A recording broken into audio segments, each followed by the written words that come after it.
Yeah, I rate these stories now once a week for Bleacher, just kind of taking the temperature around some front offices around the league and kind of taking a 1,000-foot view and then also like zeroing in on some type of dilemma front office is facing. And, I wrote about Kyle Lowry potentially being someone that the Raptors would look to trade. I talked about the Bradley Beal situation, the John Collins, the stalled early extension talks in Atlanta. And in these calls that I made, one thing started to pop up was that, hey, executives started asking me, hey, have you heard that Dallas is, sniffing around on KP?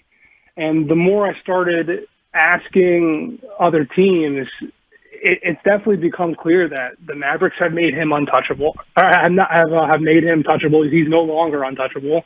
And there seems to be a pretty growing sentiment around the NBA that based off of this current recovery from his meniscus injury, he's just currently not billing to be the number 2 option on a championship team that they originally thought they had, and also that he looked like even 6 months ago down in Orlando. Jake, what type of return did you hear that they maybe could get for him while selling on him so low right now?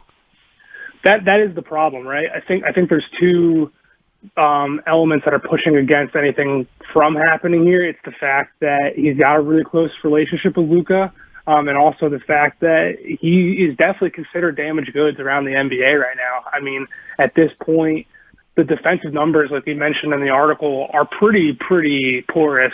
And as your listeners and you guys certainly do, if you watch the Mavs, forget about the numbers for a second. Just visually, he looks stiff. He looks slow. He can't switch out on the perimeter. He's not the enforcer at the rim that they need him to be. And I don't know what they could get for him right now at this current level, because there's a ton of money and 3 years left on that contract. The injury history is mounting and scary. And I really don't think, unless they find a team like a Chicago or Charlotte, some team who's like young and kind of has some veterans to play, that's like kind of around the playoff picture, that's willing to take the same gamble that Dallas once did on Porziņģis, they're going to find a troubling time here to find the exact value that they're looking for, that they would look for, and to find value commensurate with what they paid back a couple years ago when they first brought him to Dallas.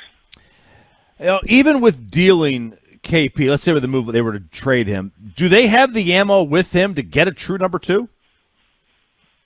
Potentially. I mean, the one thing that we've heard with Dallas forever, obviously, is that they were clearing max cap space to go after Giannis, right? And yeah. I do know, I wrote about this back. The first word that comes to mind is the summer, but obviously, like the calendar is so screwed up now. But sometime in the off season, like right after, I think it was sometime in December when Giannis did re-sign with Milwaukee. I talked to some people around Giannis, and he was definitely considering Dallas if he didn't go back to Milwaukee. So that was a huge blow. And at the same time, it does leave this window of opportunity for the Mavs to be a pretty big player in free agency this summer. And I think that's where they will probably find some availability, some flexibility to really find another piece to pair Luka, because they can clear max cap space. And he's Luka Dončić, right? And I mean, I wrote in the story, John Collins is someone I've heard they're definitely going to be focusing on. He has the same exact, not the injury history, but on the court, he's got the same questions that Porziņģis does have. It's the same reason why Atlanta hasn't extended him the max contract he's looking for. The same defensive question marks, aside from the offensive performance. But I think that's going to be the Dallas's clearest path to find the number 2 they're looking for, using that cap space they can open up this summer. Jake Fischer, Bleacher Report, joining us here on 105.3 The Fan. We have fooled ourselves year after year thinking that anyone, even remotely wants to sign here. Nobody ever does. Yeah. What is the right. Mavericks' perception problem within the NBA? Doesn't matter if Dirk's here and they're good or Luka, nobody ever wants to sign as a free agent here. You're right. I don't know the answer from the player side. I will say this concept you're talking about, it came up a lot when I spoke to at least 10 different teams for this story.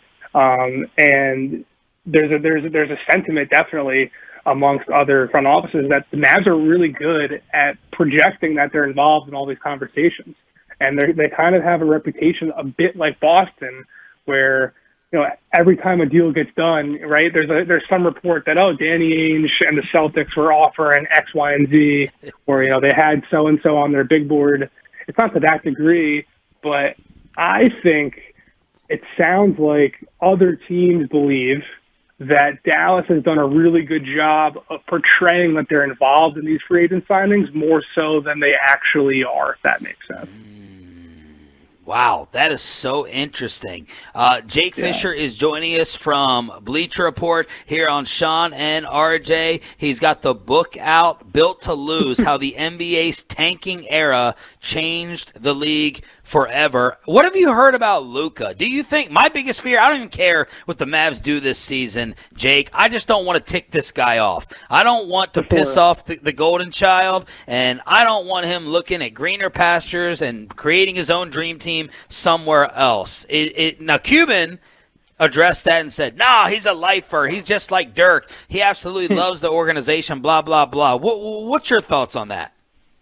It's complicated, right? It's honestly, and not to be a shameless shill here, but it's a big concept that I kind of explore a lot in the book, because I think a big overlooked factor in this player empowerment era that we're involved in right now is the role that tanking played in propping up these relationships. And Dallas obviously didn't tank, but when a team makes such a gesture like trading multiple future assets, I guess the Mavs only traded one pick to move up to grab him. But, when franchises invest so much time and draft capital and resources into bringing these guys on board, and then how does that not help prop up these players into thinking that they do have, all this additional say and leverage over the situation? And it's pretty, I think the pendulum has really swung in the favor of the players here, where front offices really do, the clock starts almost immediately from when you attain these guys, and that you need to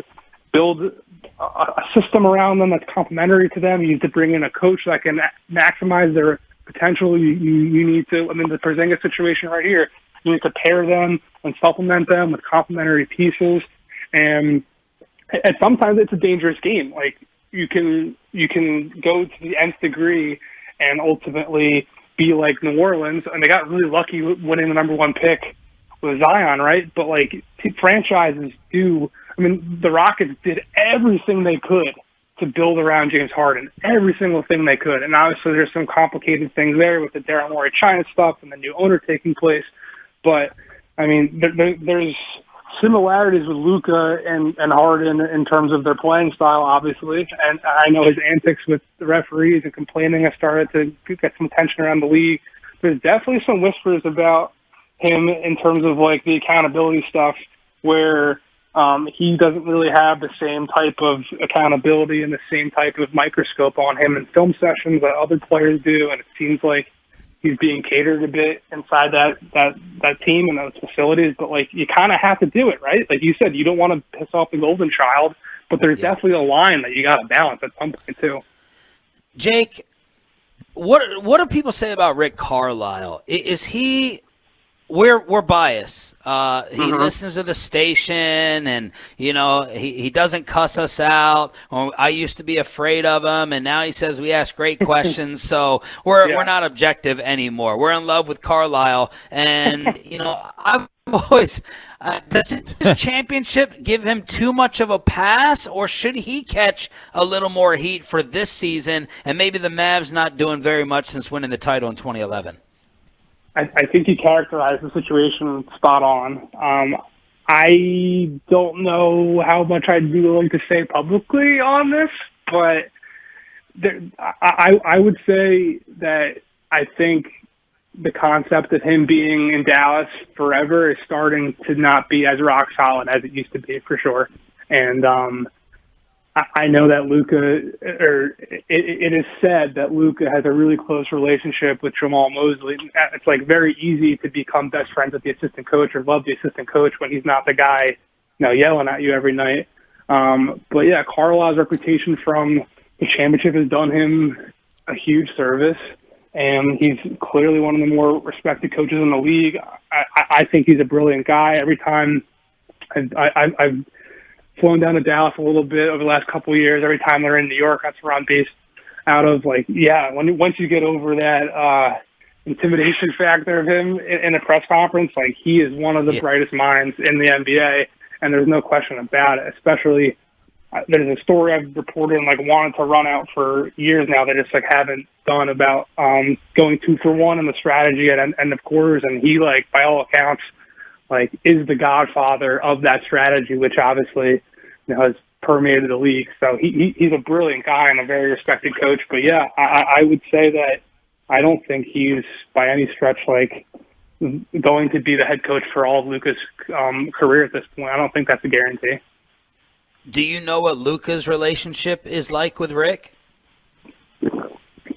I don't know fully, but it sounds like there's room to be improved. Yeah, that's what I'll say. One more thing on Carlisle, from me at least. How many other teams do you think would have moved on from him by now? Based off of how the NBA operates, I'd say most, right? I think there's only 3 coaches in the league who have been around for longer than 7 years, and it's him, Greg Popovich, Spoelstra, and Brad Stevens. Correct me if I'm wrong, but yeah, the average lifespan of an NBA coach is not very long. The Chris Finch news shocked everybody who didn't really know what was working on behind the scenes there the other night, right? And it's a great hire. Finch is a really, really bright mind, and it's his opportunity he's been waiting for a long time. But then you look at the circumstances, and Karl-Anthony Towns only has 3 years left on his deal.